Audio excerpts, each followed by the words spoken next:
c'était l'envie de travailler sur une histoire d'un groupe, quel qu'il soit, c'était pas très défini au départ, dans lequel ça se passerait pas bien, et où quelqu'un, une sorte de médiateur, interviendrait pour faire en sorte que ça se passe un peu mieux. Et je commençais à travailler sur ce sujet. Est-ce que vous m'entendez bien au fond? Okay. Trop fort, pas trop fort? Bien. Ok, je bouge plus.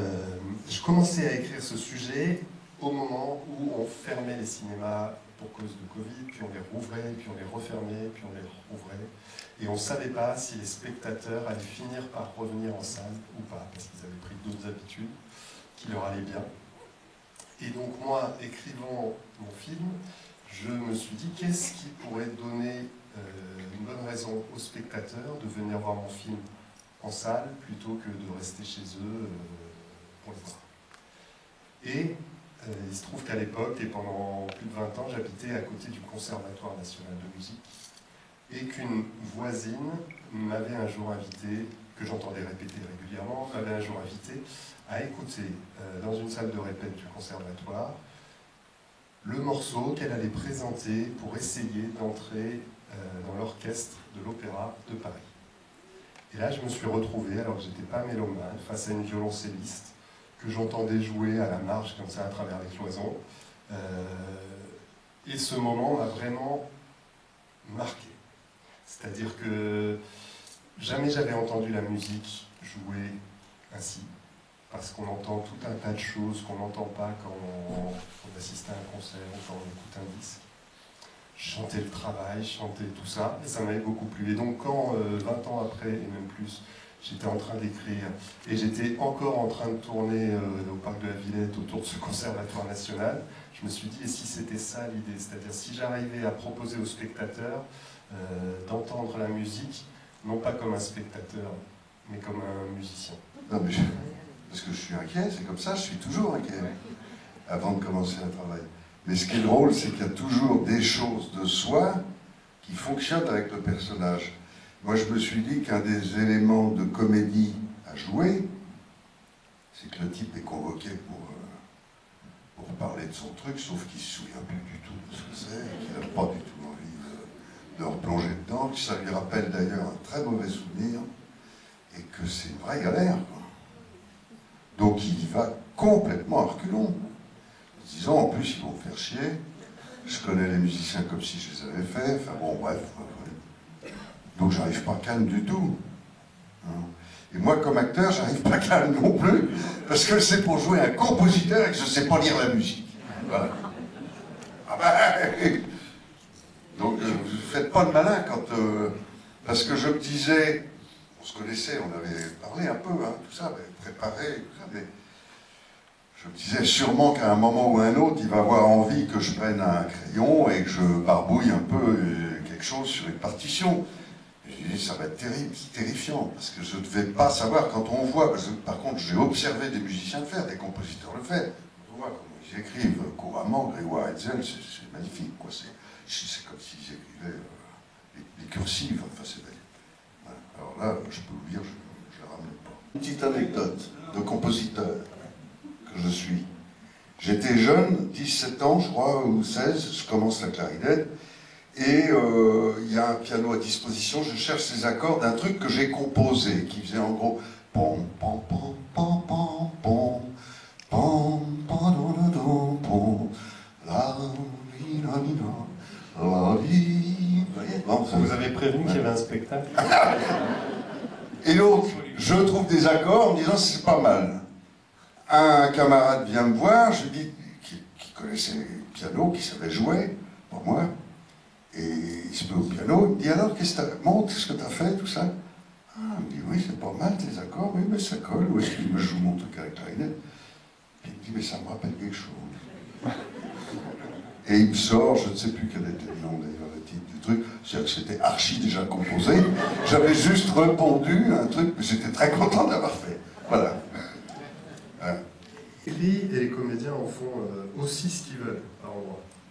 C'est-à-dire que, bien sûr, tout est écrit, il y a un scénario, il y a une possibilité de faire la séquence qui existe. Et puis après, le comédien, il arrive déjà avec sa vérité du fait qu'il a à dire les choses. Et des fois, il y a des choses qui sont écrites, qu'on pense bien écrites, mais qui sont impossibles à dire, ou qui sortent, enfin, qui ne disent pas, une fois dites, ce qu'elles doivent dire, ou qui disent trop, ou...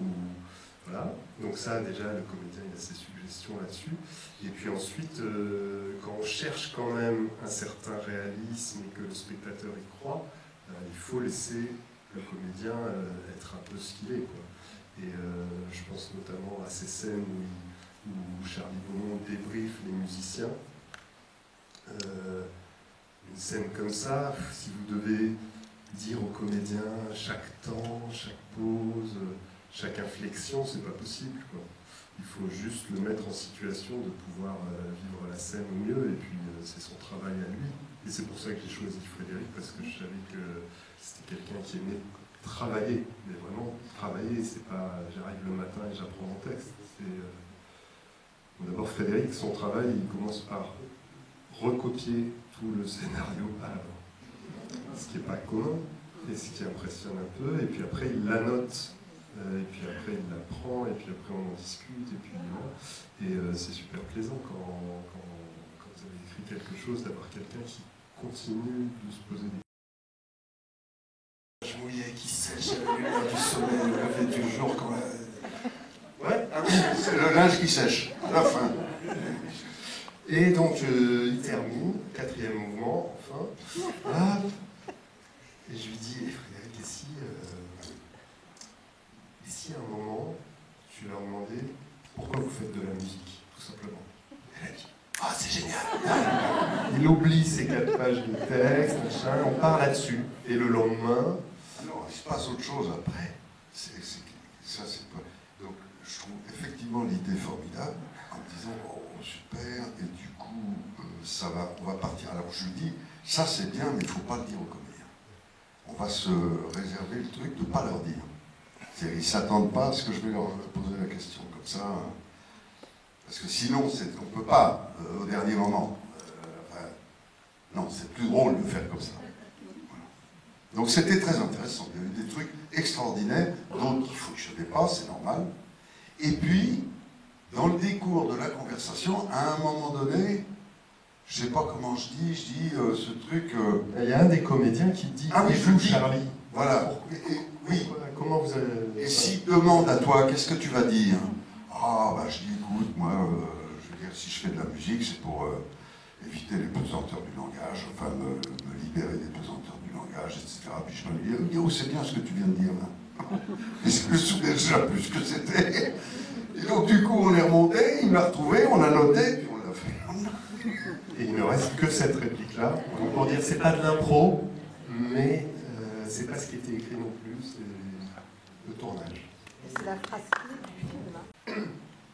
Bah, sur les gens du podcast, c'était plutôt un process long et pas très simple de trouver des gens qui puissent jouer comme on voulait, la comédie et la musique. Et je savais en écrivant que Marie-Gale, qui interprète Beaufils,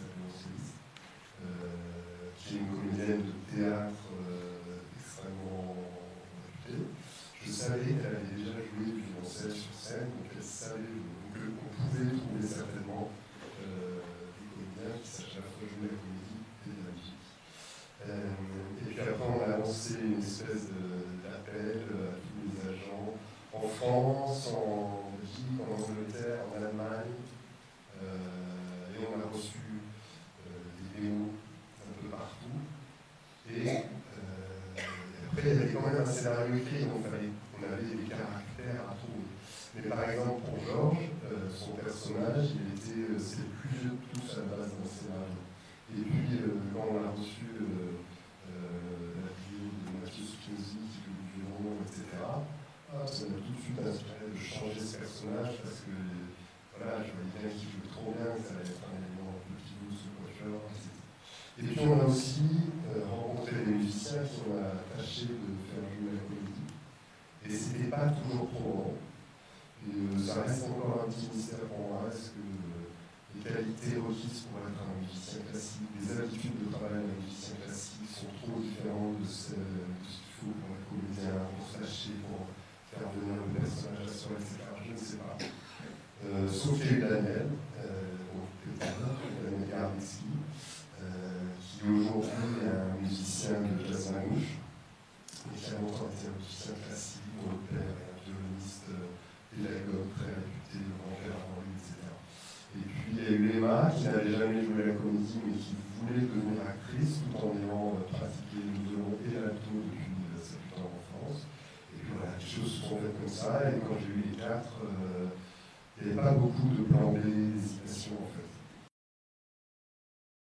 Mais non, c'était pas. C'est marrant, j'ai cru que vous alliez parler de choses. Et non, tiens, je suis désolé, j'ai besoin de réfléchir. En tout cas, j'ai pas vécu ce projet en me disant je vais dire quelque chose de la contrainte. Et alors, moi, je peux peut-être aider. Merci. Parce qu'il me semble qu'il y a dans le fait de faire ce film quelque chose qui ressemble étonnamment au sujet du film.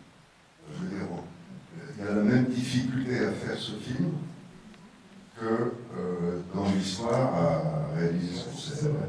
Donc c'est lié à des contraintes donc parfaitement conscientes. Elles te sont tellement là que les règles financières, etc.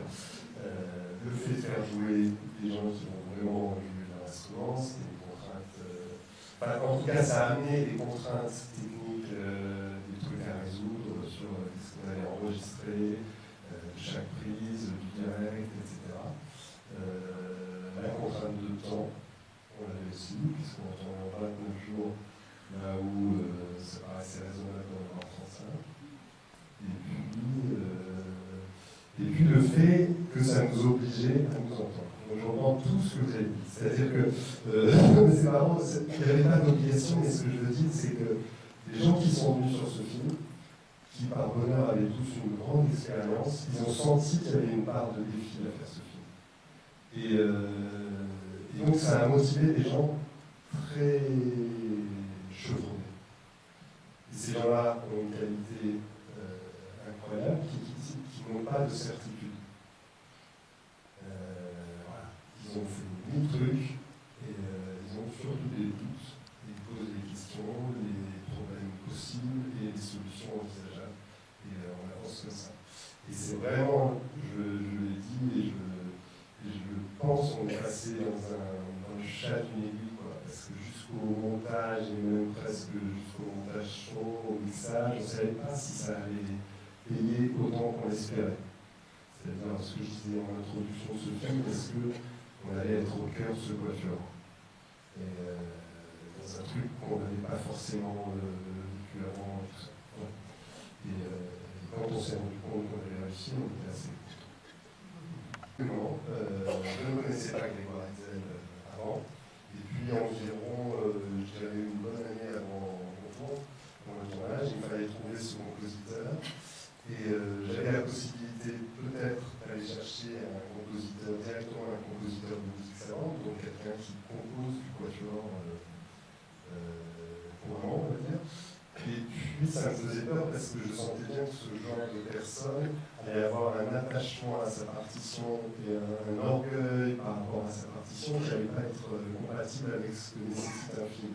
Et Grégoire Hetzel, il était à la fois un compositeur de musique savante et aussi un compositeur de musique de film. Donc on peut lui dire, j'aimerais bien que ce soit 20 secondes plus court parce que ceci, cela. Et il se vexe pas, et au contraire, il prend ça comme une vie, il est habitué. Et il le relève. Et puis ensuite, il a lu le scénario, il m'a donné son point de vue de compositeur, évidemment. Et puis, à force d'en lire des versions, il avait parfaitement compris, répétition après répétition, séquence après séquence, ce que chaque séquence devait raconter, comme un dialogue. La première répète se doit être tendue. Comment traduire en musique le fait que les virtuoses jouent, mais c'est pas.